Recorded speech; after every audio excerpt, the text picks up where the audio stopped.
Saya ingin bertanya, bagaimana menjadi seorang laki-laki yang baik, yang bisa berbakti kepada seorang ibu, dan sekaligus menjadi seorang laki-laki yang baik dalam melakukan kewajibannya untuk istrinya. Dan Ryan udah nikah ya berarti? belum. Dan di sini saya juga mau bertanya, Ustaz. Oh, biar persiapan ya. Iya, dan persiapan apa saja yang harus disiapkan oleh seorang laki-laki sebelum dia menikah? Dasar-dasar apa saja yang laki-laki harus punya sebelum menikah? Baik. Itu Ustaz. Laki-laki dalam bahasa Arab itu disebut rojul.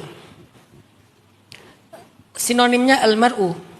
Tapi lebih sering dipakai istilahnya rojul. Ar-rijal kalau jamaknya. Apa arti rojul? Rojul itu secara filosofi bahasa artinya maskulin.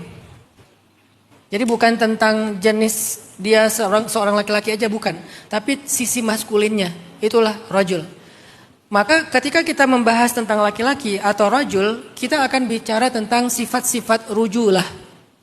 Jadi Ryan, kita semua sebagai laki-laki perlu lebih banyak lagi belajar tentang sifat-sifat rujulah. Kemaskulinan seorang laki-laki itu apa? Dan itu bukan tentang fisik aja, tapi juga tentang karakter, mindset, mental. Itulah rujulah, itulah kesatria. Jadi istilah rajul itu dalam bahasa Arab bisa diartikan kesatria. Nah ternyata salah satu di antara sifat rujulah, sisi maskulin dan kesatrianya seorang laki-laki itu adalah dia memiliki yang namanya quwwatut tahammul. Quwwah artinya kuat, tahammul artinya mengangkut beban. Berarti baru disebut laki-laki kalau dia kuat untuk mengangkut beban.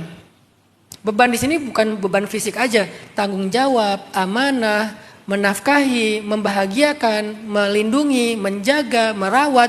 Itulah yang disebut dengan tahammul. Hamlah itu artinya beban.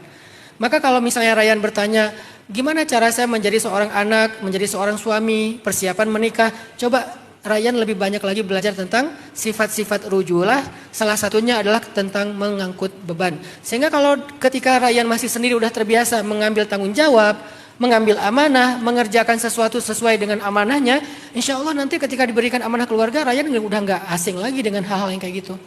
Kesalahan anak laki-laki adalah kalau dia selalu menghindari tanggung jawab, selalu menghindari beban, selalu menghindari amanah dalam hidupnya karena dia pengen hidupnya santai, nggak dikasih deadline, nggak dikasih amanah, nggak dikasih pressure, nggak dikasih tekanan. Nanti begitu dia punya pasangan, dia akan jadi orang yang lebih mengeluh daripada istrinya.